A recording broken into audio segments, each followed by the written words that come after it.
As Jean-Francois Champollion was working on deciphering Egyptian hieroglyphics in 1822 using the Rosetta Stone, he managed to translate the name Ramses, or born of Ra, from a cartouche, and when another cartouche contained similar hieroglyphics and the ibis bird, he knew from classical sources that the ibis was intimately related to the god Thoth.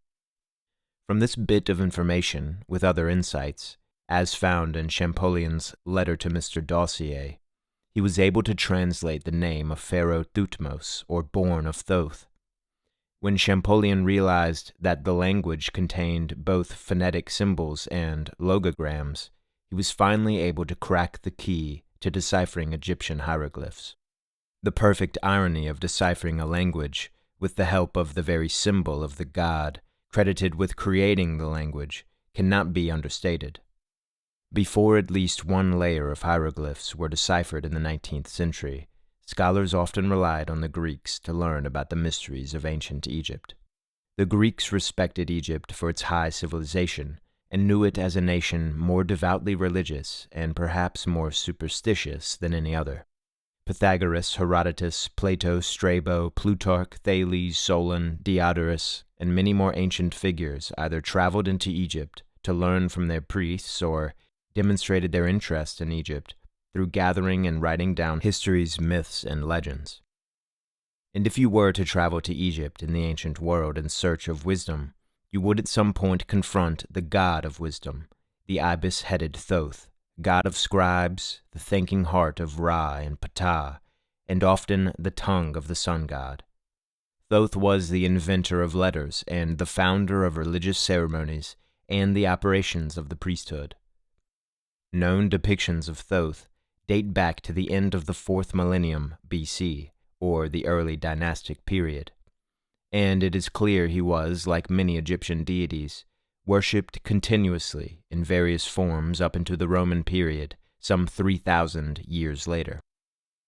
In one of Plato's dialogues, the Phaedrus, written around 370 BC, we find a curious passage about the Egyptian god in reference to the invention of writing.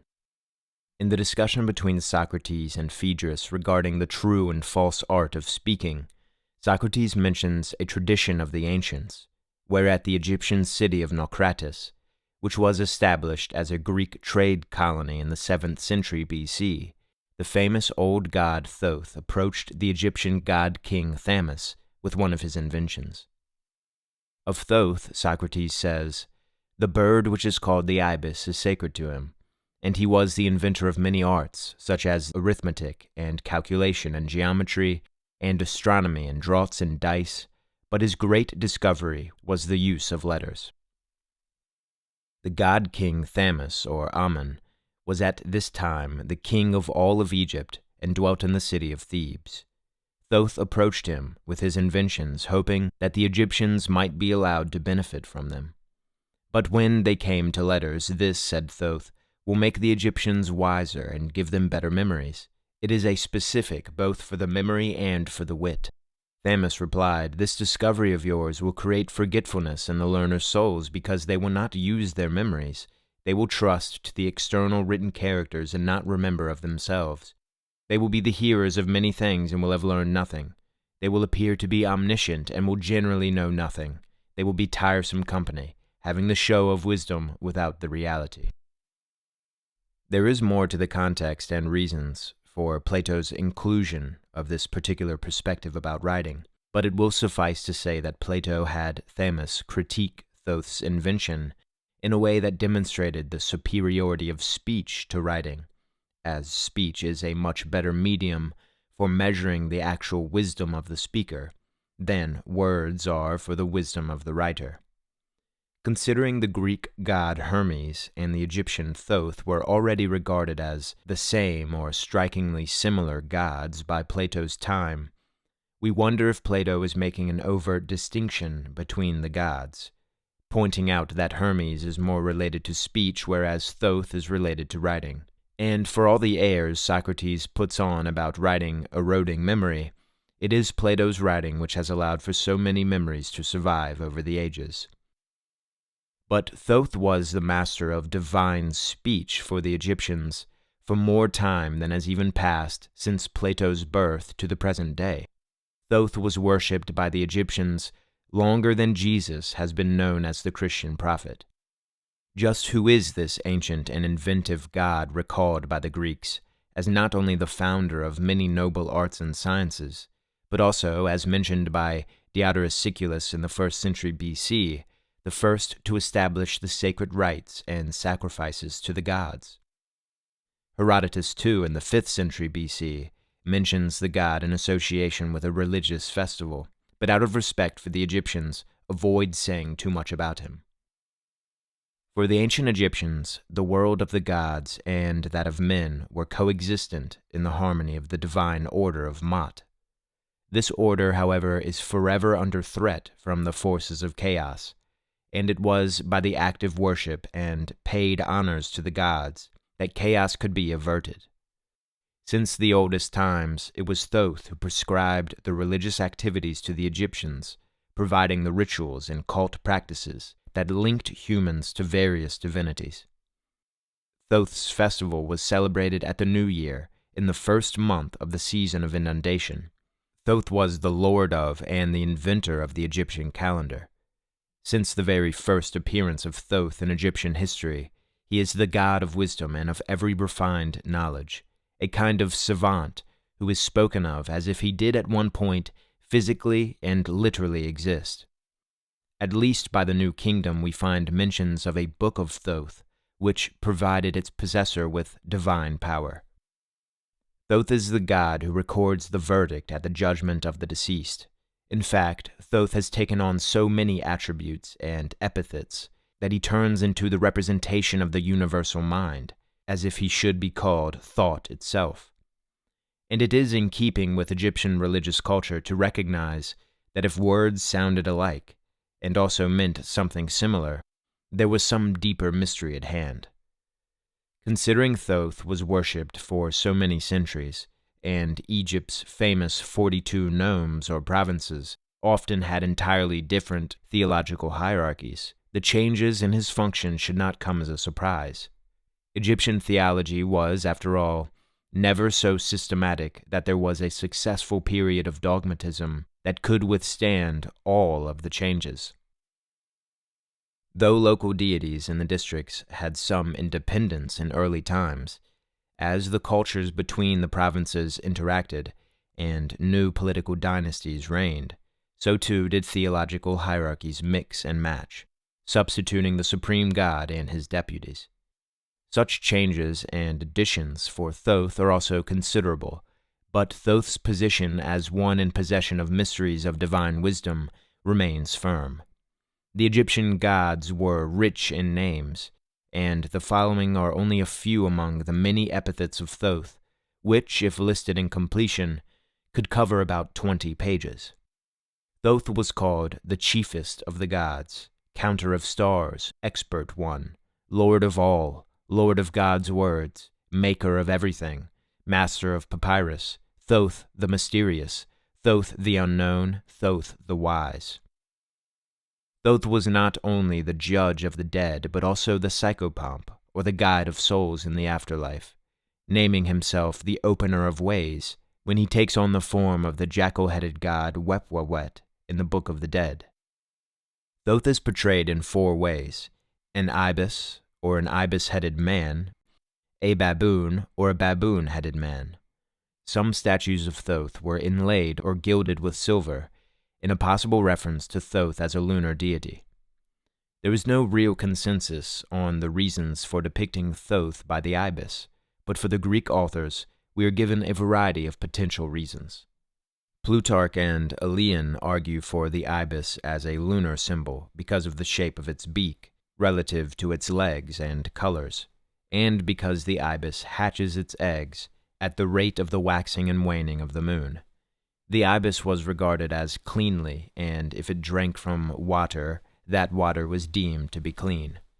Herodotus refers to the local idea that when the winged snakes seek to fly into Egypt, they are held at bay by the ibises.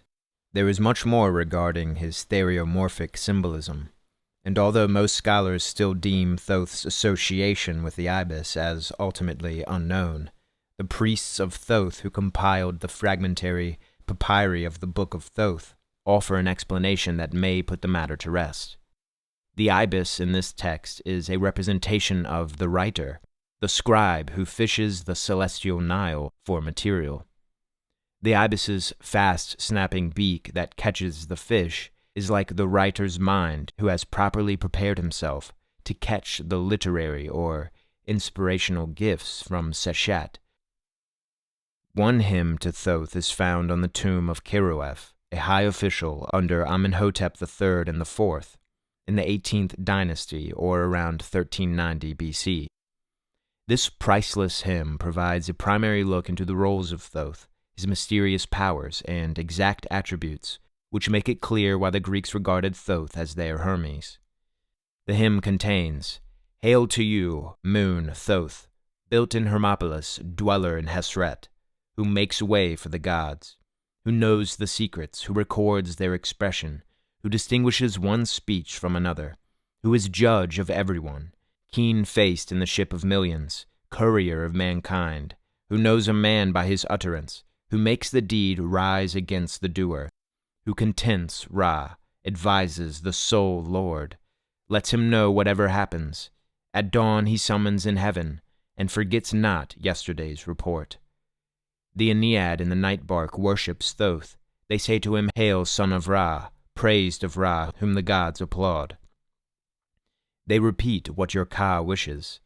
As you make way for the place of the bark, as you act against that fiend, you cut off his head, you break his soul, you cast his corpse in the fire. You are the god who slaughters him. Nothing is done without your knowing, great one, son of a great one. Wise friend in Heliopolis, who makes the place of the gods, who knows the mysteries, expounds their words. Let us give praise to Thoth, straight plummet in the scales, who repulses unrighteousness, who accepts him, who leans not on crime, the vizier who settles cases, who changes turmoil to peace, the scribe of Mot, who keeps the book, who punishes crime, who accepts the submissive.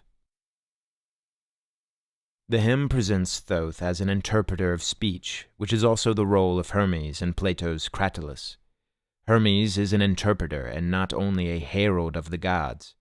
He is also one who is eloquent in speech. Thoth is likewise Thoth the interpreter in the Book of the Dead. Thoth interprets the Ba, or the soul, which is all the more reason the deceased soul should emulate Thoth in spells of the coffin texts, transforming their tongues into Thoth. In Heliopolis and Memphis, Thoth played a major role in the cosmological narrative, or the creations of the world. The first gods created by the primitive god Ptah are Thoth and Horus, or the thinking heart and tongue. In this place, though other Egyptian theologies differed, Thoth and Horus are a unified divinity, two vital aspects of the singular creative god. But at one point, every creative god in Egypt was attributed with creating the world. Thoth is, however, uniquely the intelligence that enunciates with wisdom. The mind that is in harmony with the divine order can foretell the future and accurately interpret the signs and mysteries of heaven and earth. He is the one who first records the laws in stone, joining the above to the below, as much as he joined the mind to the heart. Thoth is both the phase of the cosmological god that utters life into existence and sets it to order, and the intelligence that communicates that order to humans, instructing the initiates how to live in accord with the divine order of Mot. The high priest of Hermopolis, which was Thoth's primary cult center, took on epithets such as Great One of Five, which are the same epithets given to Thoth, showing us how the high priest acted as the earthly counterpart for the deity, much like many pharaohs were named after the gods they most resembled or carried affinities with. Thoth is in one place the herald of Ra in the sky, in his lunar capacity. Thoth is one who knows decisively one speech from another, and whose general access to secrets and the knowledge of the gods makes him the most suitable courier of mankind, who possesses such exalted intelligence that nothing is done without his knowing. Thoth lets the sole Lord know whatever happens and descends into the affairs of men to settle cases, eschew criminal behavior, establish laws, and take records of everyone's deeds. In this light, the god was a theological vizier or premier assistant and deputy to the ruling power. It is absurd to imagine that describing Thoth merely as god of the moon offers anything of value without taking his other attributes into account. The moon can mark out the days and the seasons and the cycles, much as Thoth is regarded as the counter and measurer of such cycles, who interpreted them and created the calendar. The moon is the reflector of Ra's light, and serves as the light in the dark when Ra descends into the duat. Thoth is the magician and the political advisor to the king god, working beside that god as much as the moon appears to collaborate with the sun in heaven. The sun and moon were the eyes of heaven in Egypt. They were not physically gods themselves, but of a divine substance and function, which gods became the guardians of. Thoth is the restorer of the left eye of Horus, which Plutarch equated to an enigmatical reference to the cycles of the moon. Thoth is the one who reckons time and measures it, which cements his association with the moon, considering the moon is an obvious means of measuring time. When the Greeks, like Strabo, confronted the Egyptian calendar, they recognized that Hermes, as Thoth, was the source of all such knowledge. The Egyptians, however, were notoriously layered and enigmatical. Gods were showered with characteristics as time spun on, and the priestly class developed nuances unheard of by common worshippers. Iterate for 1,000 years, and we are left wanting for the true original form of every Egyptian deity. As gods take on new associations, and priesthoods transform, the authentic origin story of the deities may be altered beyond knowing. And like the Greek lawgiver Solon was made to learn of his own people, we are always children when it comes to ancient history. In Egypt, the presence of the heroic past loomed large for hundreds of generations. It becomes difficult to regard Thoth solely as a potential of intelligence or a theme of mental acuity, which certain inventive and genius humans can embody. But we wonder if Thoth is also a rather foggy memory of an actual being who once gave the pre-dynastic Egyptians certain arts and sciences. Or Thoth is some combination of both, in one place a proper unseen god operative in the consciousnesses of self-aware beings, and in another place a physical, prehistoric being who became a civilizing hero. At the temple at Dendera, Thoth pronounces the birth of the divine child Harrassowitz, son of Amun and Hathor, who is modeled on a potter's wheel by the god Khnum, given life by the goddess Heket, given the milk of divine cows, and is placed on the Egyptian throne. This scene would make those enthusiasts of the accelerated evolution narrative wobble at the knees. As Lesley Jackson put it in her wonderful study of Thoth, the god is understanding personified. Quote, Thoth could be thought of as the creative intelligence of the divine mind, the Greek concept of the logos. He is, as Plutarch reports, the god who gave names to things that had none before. In this respect, we are certainly not dealing with the historic potentials of a god-man, but a cosmic god, fundamental to the world and to human intelligence.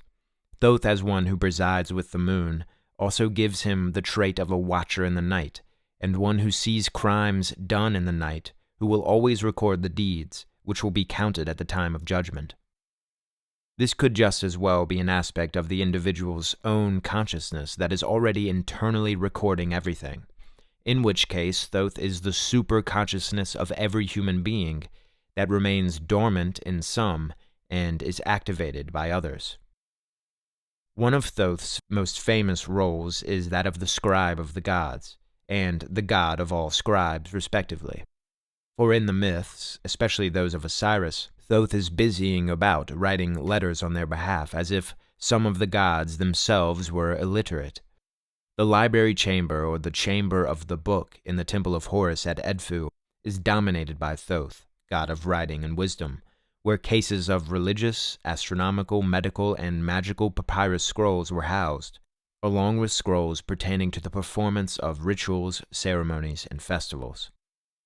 Findings such as these neatly confirm the late mention of the Hermetic priesthood and the Hermetic procession by Clement of Alexandria, where each figure in the Hermetic procession carried one or another textbook written universally by Hermes.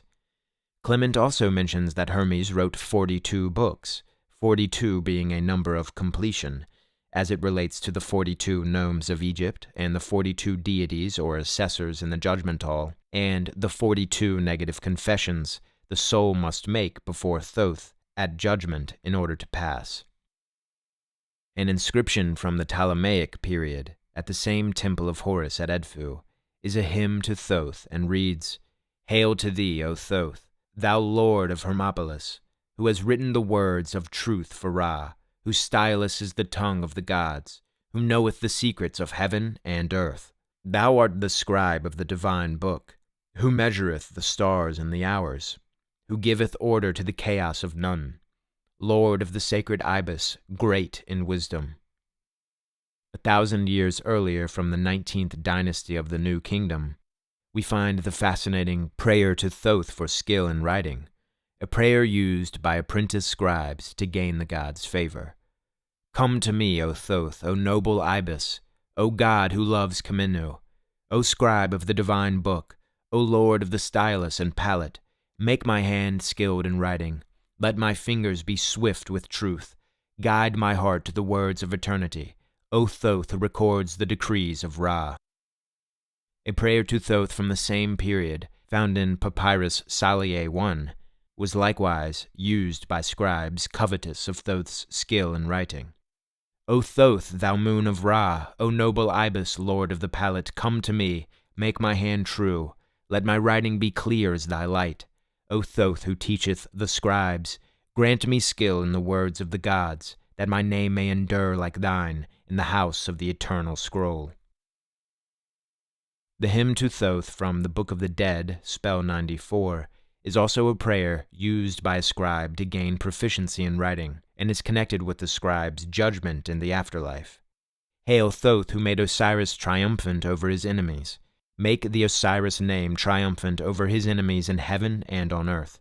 In the presence of the great gods of every place, O Thoth, give me the palate of the divine scribe, the skill of writing that belongs to thee, that I may write the truth in the house of Osiris, that my words may be recorded forever." Another inscription from the Ptolemaic period found on the Temple of Philae praises Thoth as the creator of hieroglyphs, the heart of Ra, and the one who knows the will of the gods. "O Thoth, thou great one of Hermopolis, who writes the words of life for the gods, whose tongue is the balance of truth, who created the hieroglyphs in the beginning. Thou art the heart of Ra, the mind of the Ennead, the ibis who flies over the flood of Nun. Hail, O Thoth, who maketh the gods to know their will, Lord of wisdom, eternal in might." In Egypt, magic, or Heka, was intimately bound up with names and words, creating the basis for the famous association between spelling words and casting spells with words. Magic and religion in ancient Egypt were symbiotic and regarded as crucial aspects of daily life. Thoth, as the possessor of all the divine secrets, was also great in magic and mighty in magic. One Ptolemaic text describes the famous lost Book of Thoth and includes the aspects of magic and learning that come as a result of consulting it. Quote, "Thoth wrote the book with his own hand, and in it was all the magic in the world. If you read the first page, you will enchant the sky, the earth, the abyss, the mountain, and the sea. You will understand the language of birds in the air. You will see the sun shining in the sky with full moon and stars, and you will behold the great shapes of the gods." Is it still a confounding mystery as to where the initial Hermetic scribes were coming from when they produced the tracts of the Corpus Hermeticum? Can we not plainly see, especially with the rigorous work of Christian Bull, Karl-Theodor, and the new translations of the fragmentary so-called Book of Thoth, that the texts of the Corpus Hermeticum represent a continuation of an ancient tradition, regardless of whether or not the Hermetists directly and physically carried the same torch as passed down from the early scribes in the Thoth priesthood. Simply because the Hermetists were influenced by Greek writers and the Platonists doesn't mean the master-to-pupil scribal tradition of the Thoth cult magically vaporized into non-existence. We know much more about the followers of Thoth than any Isaac Casaubon in the 17th century, the man who first pointed out on philological grounds that the Hermetic writings were more recent than ancient. But I digress. Thoth's role in providing the magical words and defensive spells for the deceased soul in the afterlife can be found in spells from the coffin texts, or Middle Kingdom funerary texts, containing invocations to Thoth for his powers of vanquishing evil and aligning with the cosmic order. In spell 9 of the coffin text we read, "Hail to you, O Thoth, in whom is the peace of the gods, you who know the secrets of magic, who drives away the enemies of Ra with your spells, who binds the serpent of chaos with your words of power. Grant me your magic, O Lord of Kamenu, that I may pass through the gates of the Duat, protected by your staff, guided by your wisdom, made whole by the might of your enchantments." Spell 182 in the Book of the Dead from the New Kingdom continues with Thoth presiding over the exact same magical function. On the Ptolemaic temple of Esna, there is another hymn to Thoth as the god whose magic created the heavens and the earth and restored the eye of Horus. O Thoth, great magician of Hermopolis, whose Heka shaped the heavens and earth, who restored the eye of Horus with your spells, who speaks the words that calm the god's wrath. Your magic binds the Ennead in harmony. Your power makes the sun rise in its glory. Hail, O Ibis One, master of enchantments, who guards the balance of Mot with your might. The prayer to Thoth for magical knowledge from the New Kingdom is another creative invocation of Thoth from the perspective of a magician seeking the secrets of the god. Come to me, O Thoth, thou master of Heka, O noble Ibis who wields the wand of power. Grant me the magic of your divine words, that I may know the secrets of the god's will. Your spells make the heavens obey. Your wisdom binds the heart of Ra. Teach me, O Thoth, the craft of your enchantments, that my name may shine like the moon in your light. Thoth is the instructor of the goddess Isis in the magic she uses in the myths. He resurrects Osiris, and so he is the teacher of the magical initiate who naturally partakes of one or more of the god's skills in the effort to unveil the mysteries. In the Horus myth from Edfu, Thoth calms the sea when it is stormy after reciting certain spells, as much as Orpheus in the Argonautica takes up his lyre and sings a song to the gods to calm the sea with the sound of his voice, or Jesus in the Gospels calms the Sea of Galilee with nothing but a few spoken words to express his power. As we can see from the so-called Book of Thoth, which dates from the Ptolemaic period into the early Roman period, the disciple of the genuine mysteries of Thoth at one place introduces himself to his master as, "I am the one who loves knowledge, the one who has sought the craft of the mouth. The ibis is the one who bound me up that I may comprehend it." This craft of the mouth is the magical art. The cult, or more politely, priesthood of Thoth, broadly refers to ancient Egyptians who were members of a formalized religious order, presided over and operated by initiated priests who held formal positions in the order as authorities in one or another skill, art, or science which Thoth was the god of. Thoth's formal followers would have naturally engaged in education. Dialogues between one who knows and one who seeks to know in this respect is one of the primary methods of instruction. It comes as no surprise that some of these dialogues were written also to be read by disciples to broaden their knowledge.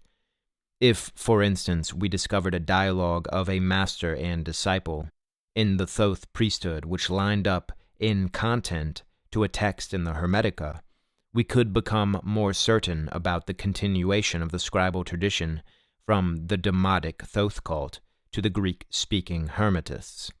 I recommend Christian Bull's study on the tradition of Hermes Trismegistus for such comparisons.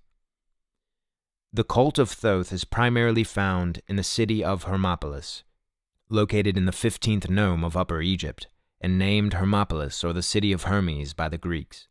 The vast majority of this city has never been excavated and lies under overgrown bushes, grasses, and ceramic shards. There are early references to the god's priesthood being widespread across Upper and Lower Egypt, and there were many temples dedicated to Thoth that no longer exist or have yet to be uncovered. One location near Hermopolis certainly occupied by the Thoth priesthood was underneath Tuna al-Gabel. Underneath the mortuary temple of Osiris Thoth is a subterranean chamber containing red granite statues of the striding ibis and the striding baboon, where morning and evening ceremonies were performed and partially lit by a small shaft in the ceiling.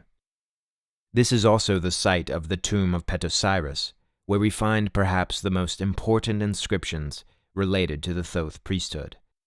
Osiris lived around 320 BC and was a sage, a healer, and a high priest of Thoth who managed temple restoration projects under both Persian and Macedonian rule.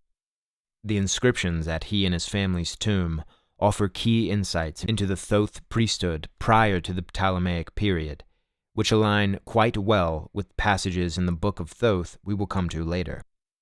One inscription reads, "I built this tomb in this necropolis, near the resting place of the gods of Hermopolis, that my name might endure through the favor of Thoth, the twice great lord of Kamunu. I was one who followed the path of the god, whose heart was filled with his wisdom.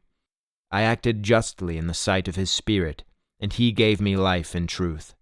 For Thoth, master of the sacred writings, guides the soul to the place of eternity, and his light reveals the hidden things to those who seek Mot."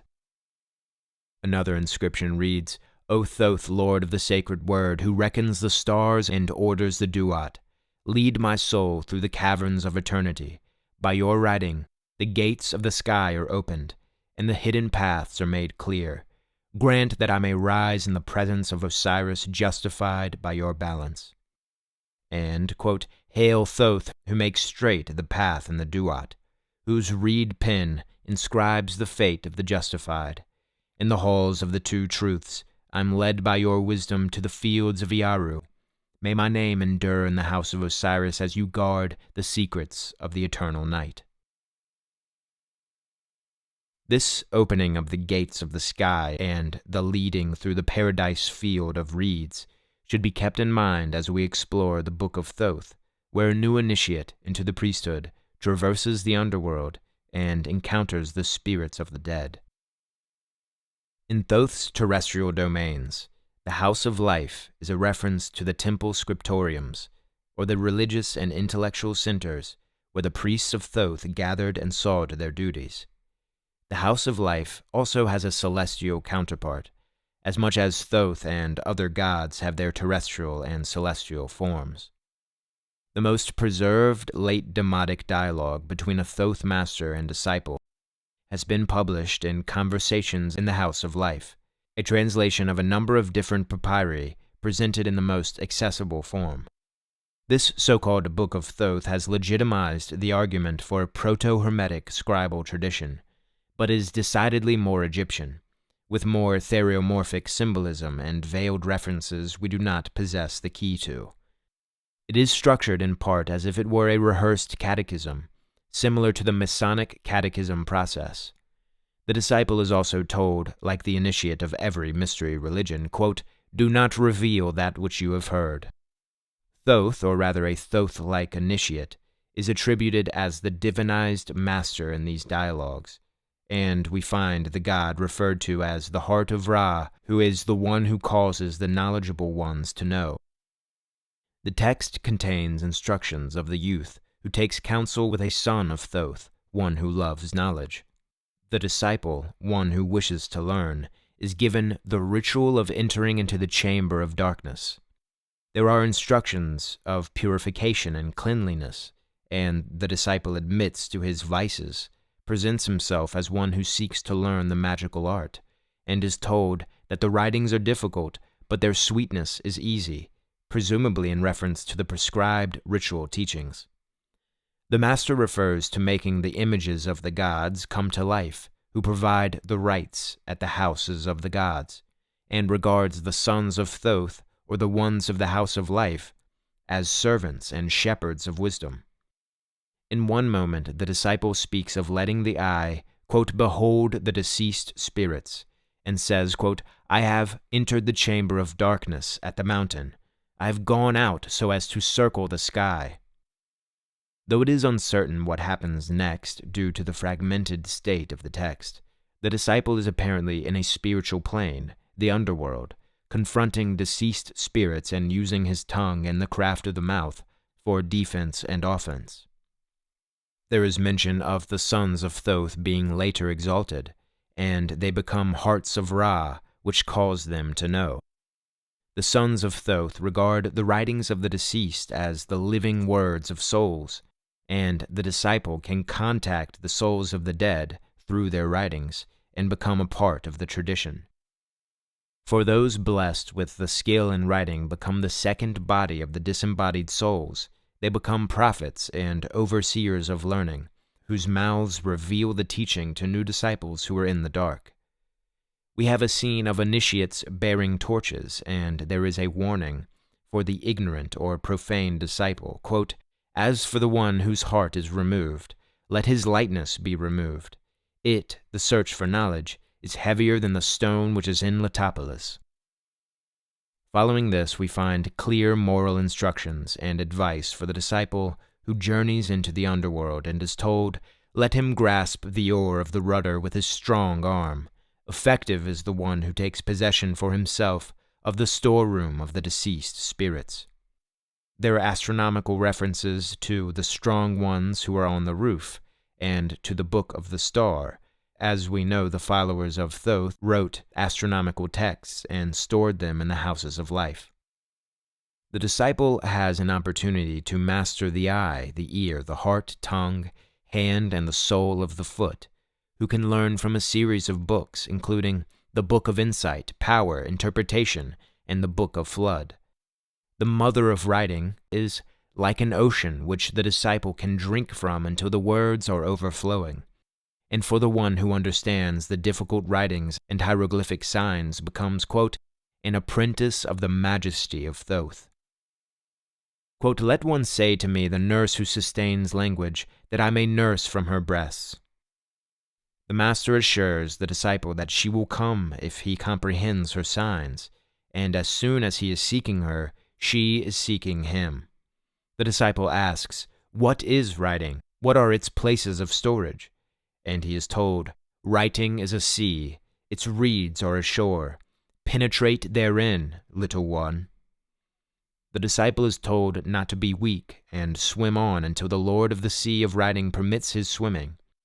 There continues a series of spiritualized places associated with writing, and certain practical instructions for the scribe.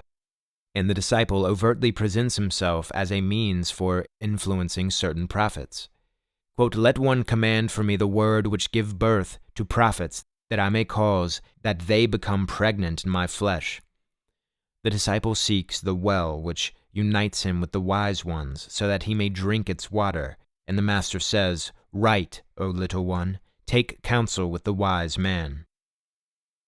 As the dialogue continues, the disciple is no longer the eager youth he once was, for he has been changed into an old man with wisdom, though he still be young.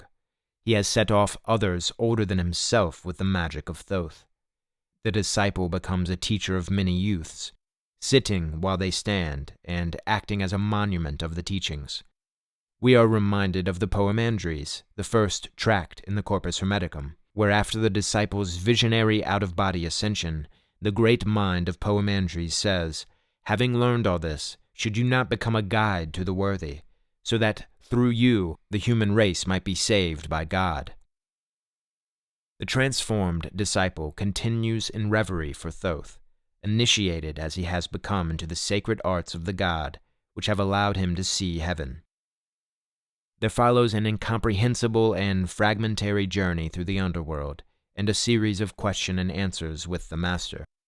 Ultimately, the disciple has become a son of Thoth himself, and is now an example for new initiates to follow.